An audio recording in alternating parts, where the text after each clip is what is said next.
yi nga xam ne ñooy jóge ci xajaral aswad di dem ca baytil mahmur bu ko defee ñoom mafatihul kunuzi daal di noté na semaine bii kat tant de leer ñoo jóge ci kaaba gi ci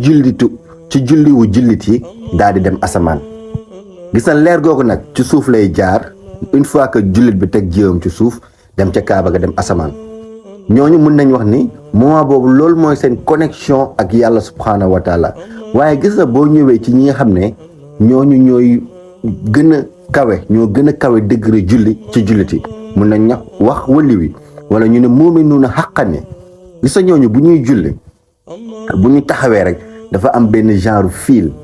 de lumière boo xam ne dafay jóge ci ñoom dem directement projeté wu comme benn genre torche de lumière projeté wu ci li ñuy wax xajaral aswad day dem directement projeté wu ci li ñuy wax xajaral aswad donc